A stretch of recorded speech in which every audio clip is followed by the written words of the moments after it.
Hari yang baik dan berkah bagi kita semua. Bagaimana malam tahun barunya? Bagaimana minggu pertama di tahun 2024 ini? Apa yang sudah teman-teman rasakan? Kira-kira optimiskah teman-teman menyelesaikan tahun 2024 ini? Nah, kalau saya sih pengennya tahun 2024 ini kita tetap sehat dan kuat gitu. Nah, untuk kanal ekonomi receh ini di awal 2024 ini saya akan coba membahas hal yang mendasar juga gitu. Teman-teman ingat kurva demand atau kurva permintaan? Bentuknya kan ini, turun dari kiri atas ke kanan bawah. Pernah bertanya enggak teman-teman, kenapa kurva permintaan itu bergerak dari kiri atas ke kanan bawah? Apa saja faktor penyebabnya? Silakan tonton sampai akhir.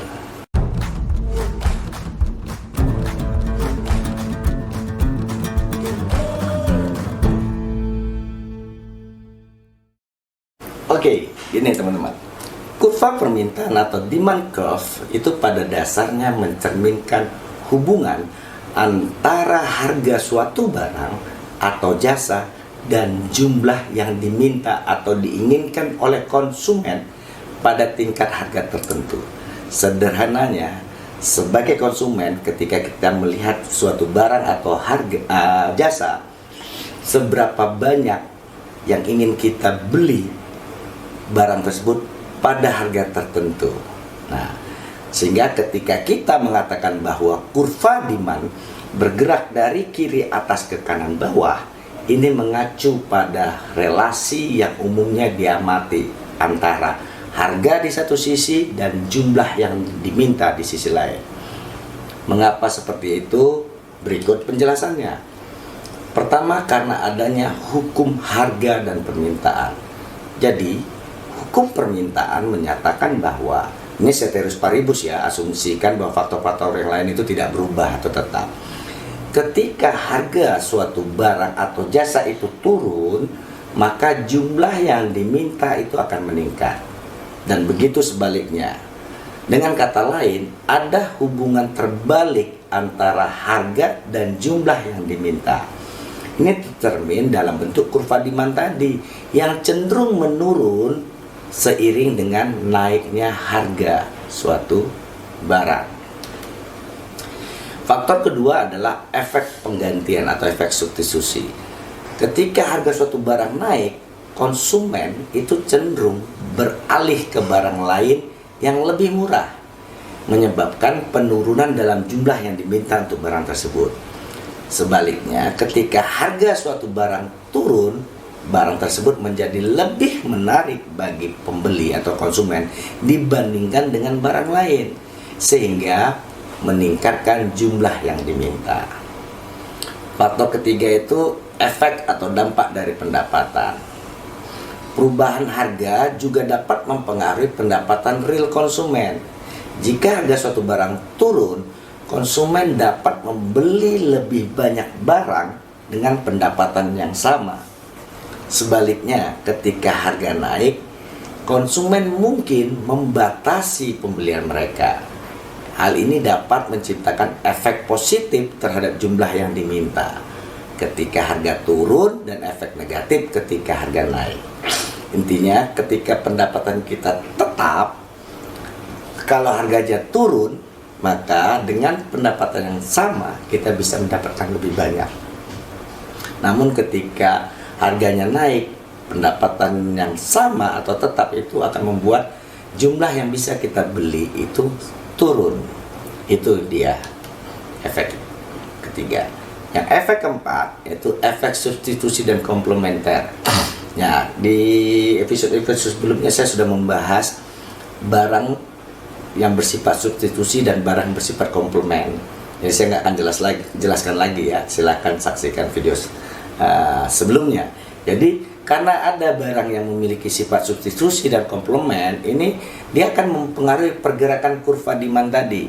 Misalnya, jika harga barang pengganti turun, konsumen mungkin beralih ke barang tersebut, sehingga mengurangi jumlah yang diminta dari barang asal gitu. Apa itu tadi, misalnya barang pengganti itu misalnya mobil listrik dan nggak usah mobil lah, kendaraan listrik dan kendaraan konvensional yang berbensin.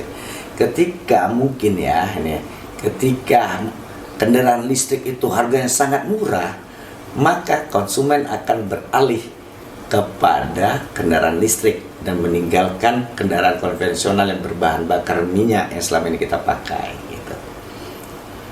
Nah, yang terakhir atau kelima itu adalah ekspektasi atau harapan dari konsumen terhadap harga di masa depan itu seperti apa ekspektasi kita.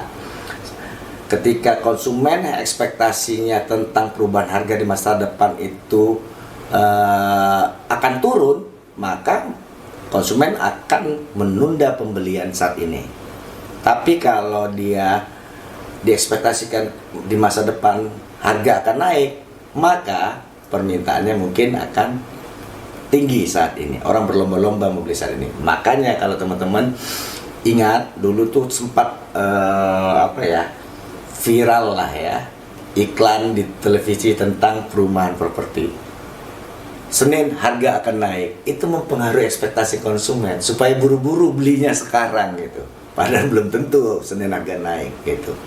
Atau misalnya ketika dulu, mungkin saya nggak tahu kalau teman-teman milenial mengalami, tahun 98 itu ketika terjadi kelangkaan susu gitu ya, itu orang berlomba-lomba nyetok susu gitu, karena ekspektasinya nanti di masa depan besok-besok tuh harga susu akan naik karena susah dapatnya, sehingga orang berlomba-lomba membeli sekarang, sehingga demandnya naik tajam pada saat ini karena berpikir ke depan harga akan naik atau barang tersebut langka.